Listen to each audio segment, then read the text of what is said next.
Okay, so our topic for this day has to speak with imagery, and this has to convey with the senses that we have, and we have to discuss this today. So what is imagery? Imagery is the language used by poets, novelists, and other writers to create images. So which means that we create something into our mind, even physically, we are not on that scene. Imagery includes a figurative and metaphoric language to improve the reader's experience through their senses. And with imagery, we can, identify and we can feel something out of it. So first is we have the visual imagery. When we speak of visual imagery, it describes what we see. It has to convey with the comic book images, paintings, the images that's directly experienced through the narrator's eye. And it creates a visual imagery which includes the color, such as burnt red, bright orange. So we can create or imagine a visual representation on what color does it speaks for the shape. Could be square, tubular, rectangle, and for the size, we can say that we create an image as to the tiny, small, large, or and patterns such as polka dots, stripe, zigzag, jog, and straight. So with the visuals, we can create all of these things.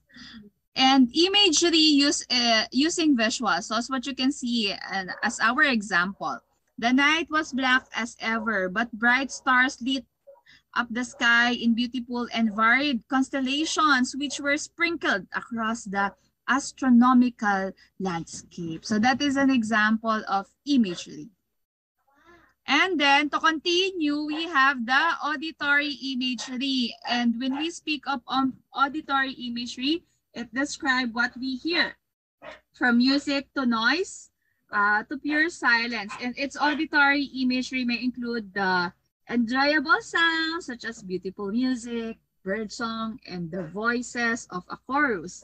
Noises such as the bang of a gun, the sound of a broom moving across the floor, and the sound of broken glass shattering on the hard floor. So with that, we can create audio imagery, and we can come up with this sounds like silence was broken by the peal of piano keys as Shannon began practicing her concerto. So we can the piano keys.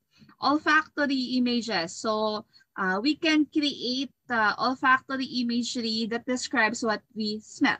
So we have the sight, the visual, the hear, and now we have the olfactory. It includes the following: the fragrances such as perfumes, exciting food, and blooming flowers. Odors such as rooting trash, body odors, or stinky wet dog. Another example as to olfactory.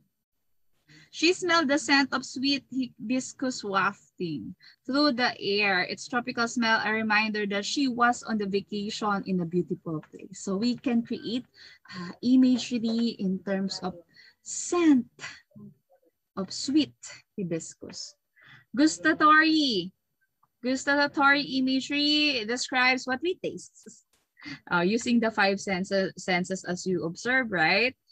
It can include the sweetness such as candies, cookies, and desserts, sourness, bitterness, and other tastes as lemons and lime. So for example, we have here sour lemon, sour vinegar. And we have the tactile imagery. It describes what we feel or what we touch. So with imagery, we can create an imaginary, image using the five senses. We have the temperature such as bitter cold, humidity, mildness, and stiffening heat.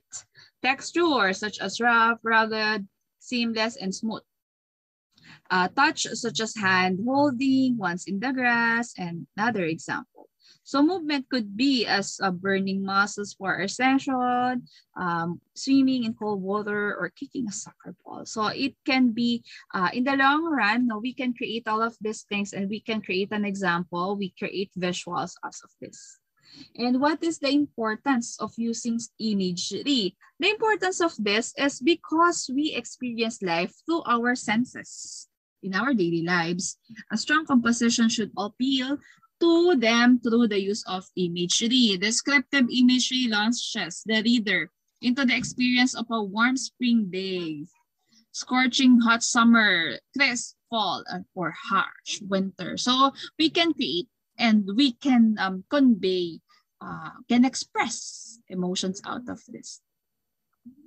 And then what's the importance of using imagery? It allows readers to directly sympathize with characters and narrators as they imagine having the same sense experiences. Then imagery commonly helps building compelling poetry, convincing narratives, vivid plays, well-designed film set, and descriptive songs.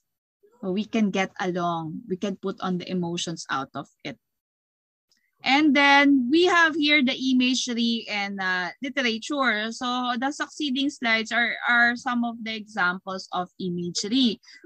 For example, number 1, we have in Romeo and Juliet. So the imagery of light and darkness is repeated many times in Shakespeare, Romeo and Juliet. It's considered an example from act or scene number 5, in which she doth teach the torches to burn bright. It seems she hangs upon the cheek of night like a rich jewel in Epictetus' ear.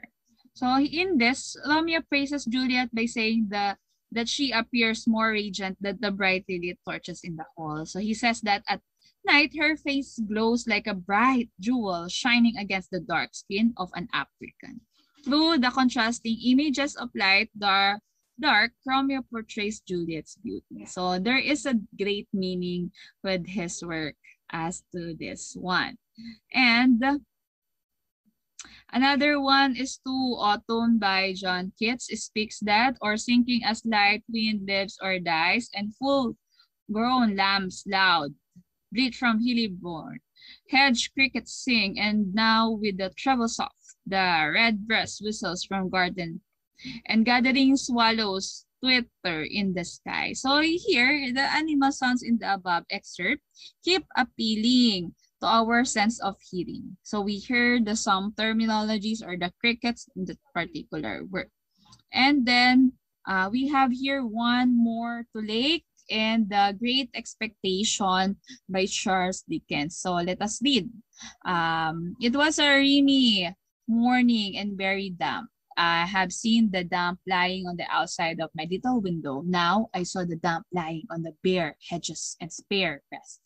On every rail and gate, wet lay clammy, and the marsh mist was so thick that the wooden finger on the post directing people to our village, a direction which they never accepted, for they never came there, was invisible to me until quite close under it. So the repeated word is damp and wet, which makes me feel miserable, and at the same time, the thick marshes aids our imagination to visualize the scene of morning in marshland. So this has to convey with, based on our examples. So while we are reading on it, we can imagine things with there, we can feel, and we can create emotions out of it. So that's his example. And now another, Brookfield he had liked almost from the beginning. He remembered that day of his preliminary interview, sunny June, with the air full of flower scents and picking pluck of cupids on the beach. Brookfield was playing Barnhus, one of the Hornbush boys, a chubby little fellow, made a brilliant century.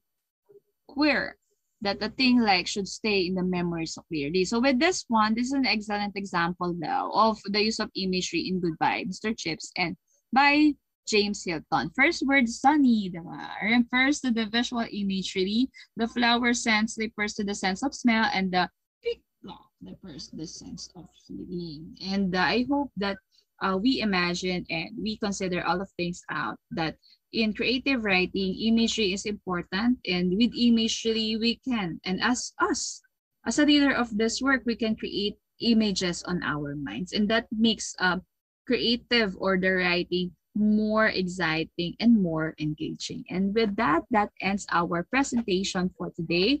Thank you for listening, my dear students.